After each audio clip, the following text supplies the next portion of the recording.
Money. It affects our everyday life. But how do we make more of it? Manage it. And make sure we make the most of our money. Welcome to Money Mindful, a podcast to teach and support you as you learn to manage your money. Hello, beautiful people, and welcome to episode 26 of the Money Mindful podcast. I am your host, Meaghan. This is a very important episode. I'm going to cover 2 barriers to success.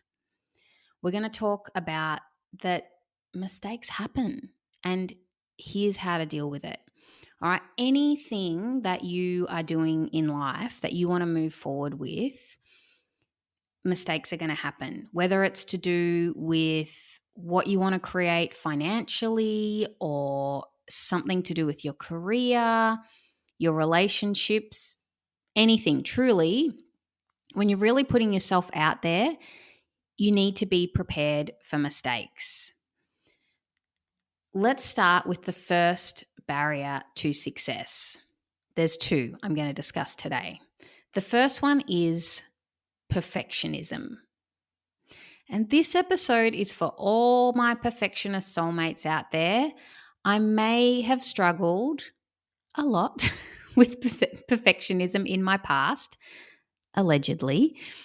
I may still have the odd bout of it, but I'm working on having it less and less in my life.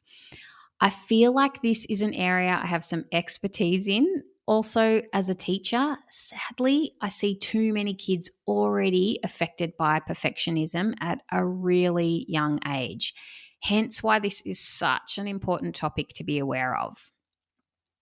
Have you ever experienced self-doubt or had a thought that sounds a little something like this? I'm not good enough. Or a variation of it. It's not good enough. I have to get it right. However it sounds for you in your head with your thoughts, I know you understand me. I used to genuinely believe being perfect was a good thing.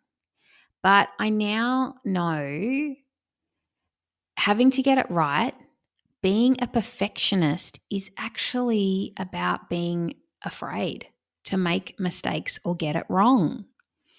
We have to get it right because failure is not an option. We don't want to feel the pain of getting it wrong, being wrong, or not living up to some imaginary expectations we set for ourselves, not being good enough.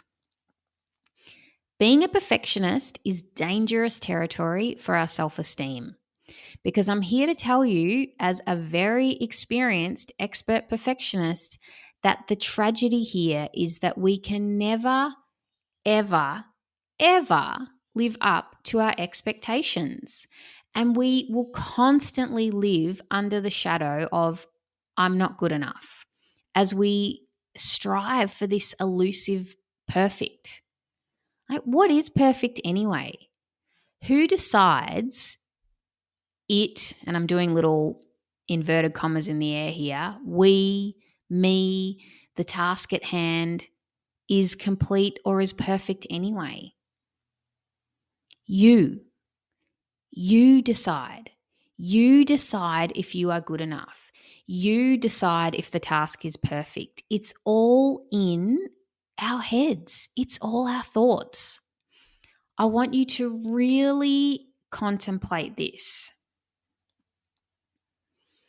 Okay, so I'm not saying that we're always great at everything just because we think we are, right? Although that's a pretty useful thought to have, right? But what I'm saying is this: perfectionism is such a time waster. Done is better than perfect. Try your best, aim high, but then move on. When we spend hours on something, rereading the email for the 10th time to check it's perfect, it's not productive.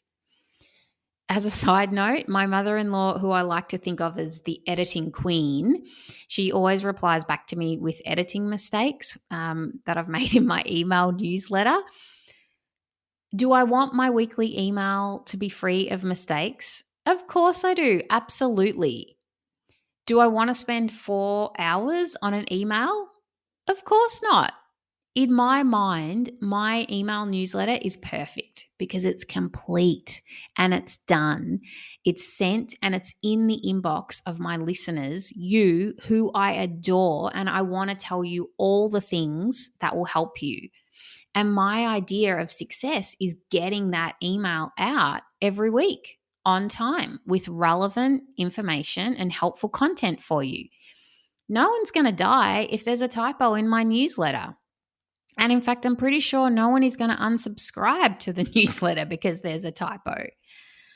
I don't like having typos, but I'm okay about it. Sadly, so often us perfectionists don't want to try something new or step outside of our comfort zone because we don't want to experience being bad at something or the possibility of failure. So we just fail ahead of time, right? By not even trying the new thing in the first place. We need to be willing to be bad at it, which is the second barrier. Not being willing to be bad at something is a major barrier to success. And hear me out here. Okay, this is the second point I want to talk to, is to be okay with being bad at something. Have you ever watched a toddler learning something new? They are so bad at everything. My 3-year-old daughter has so many scrapes and bumps from just her day-to-day life of moving and climbing and running. Okay, don't get me started on eating and using cutlery. All right, what a mess. But it's fine, right? No one's judging her. No one thinks she's wrong or bad or not good enough because we know she's a kid and she's learning new skills and she's learning how to navigate life. However, for some reason, jump to adulthood and suddenly we're not allowed to be bad at anything, right? We expect to go from never having done something to expert with no experience in between. When we are learning something new, we have to allow ourselves to be bad at it. We will never be successful and create super crazy success for ourselves without first being prepared to fall flat on our face and suck at it and fail many times. This is the difference between people who experience high levels of success and those who don't. To succeed, you must be prepared to fail. And I don't just mean be prepared. I mean, you will fail.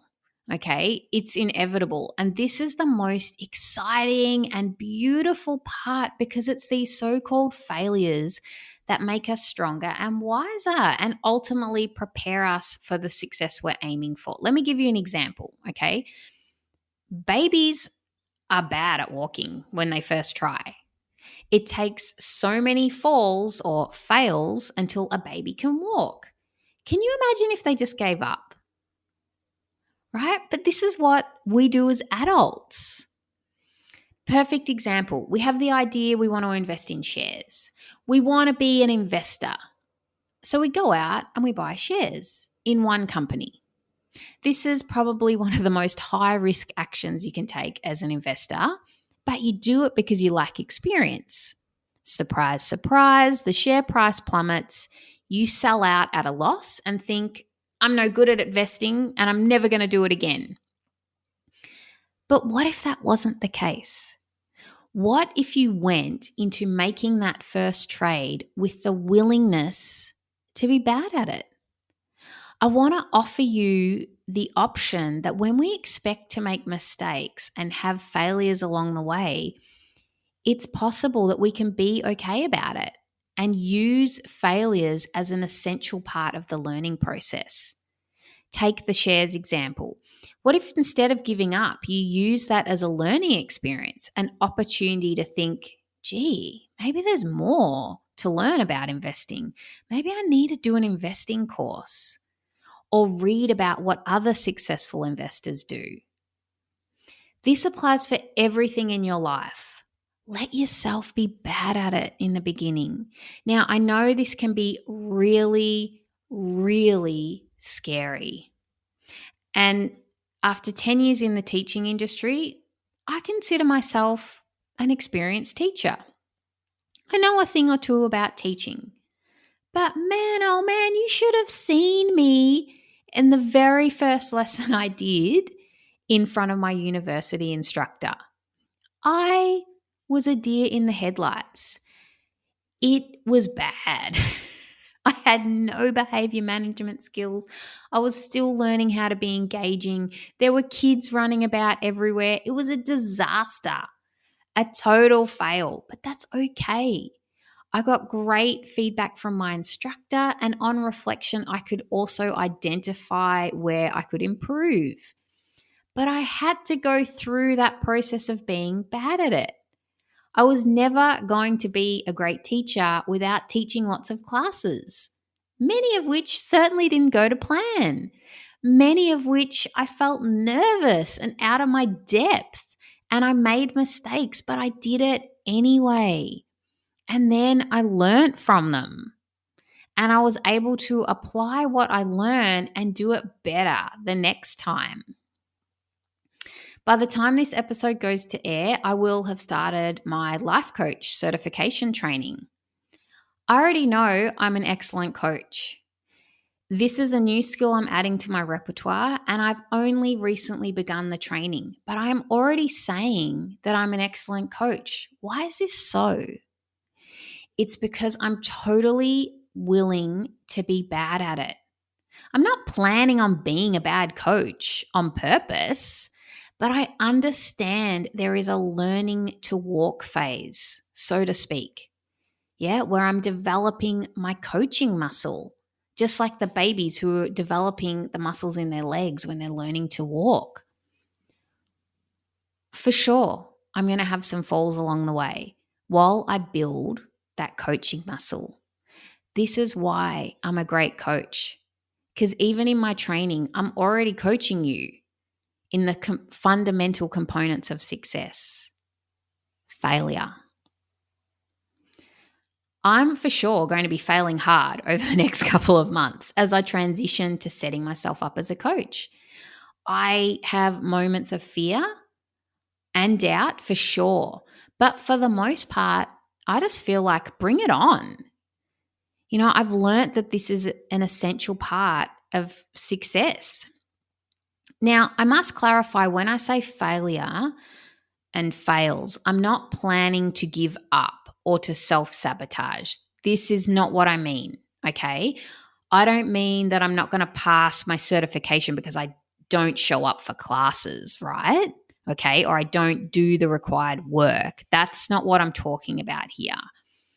I'm talking about going all in, showing up 100%. And when I trip up and fall on my face as I learn, I can just pick myself up with the knowledge that this is part of the journey. This is part of mastering a new skill. So when you go to do your first budget and you stuff it up because you've left something out or calculated it incorrectly, don't throw your hands up in the air and declare you're no good at budgeting. Pick yourself up and have another crack at it again and again until you're the budget queen, yeah? Too often we give up on our dreams because, oh no, we made a mistake. We were a bit shit at it. So what? Really, truly, we have to really look at what we are thinking that is causing us to do this, because it's not helpful and it's a major roadblock to achieving what you want. I know my thought is often, I'm not good enough or I can't do this.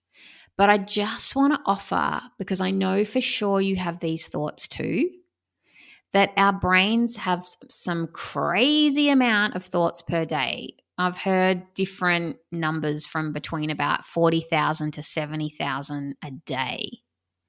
Yeah? Crazy, right? So many thoughts. And a thought is just that. It's just a sentence in our brain. It's not the gospel truth. We have the power to actually decide ahead of time how we want to think or the thoughts that we want to focus on.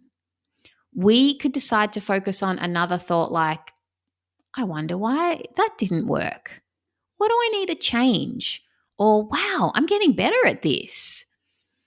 The I'm not good enough thought is very popular, I know. And it's one that I know you've thought it, all right? We think it, but we don't have to give it any weight.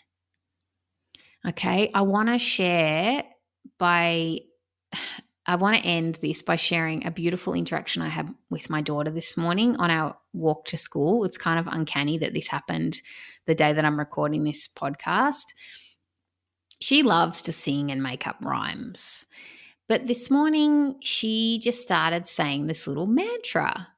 She was holding my hand and she's skipping along next to me saying, I'm enough. I'm enough. I'm enough, Mummy. And she meant it. She believes it. My heart, oh my gosh, was just swelling out of my chest for love for her, right? And then she just turns to me and says, Mum, you are enough. I love you. It's moments like these that make me so humbled by the wisdom and pureness that comes from children. Yeah, amazing. I am enough and you are enough. We all are enough. That doesn't change just because we're learning something new and we suck at it. It's okay to be bad at it. This has no connection to your self-worth. You are enough always.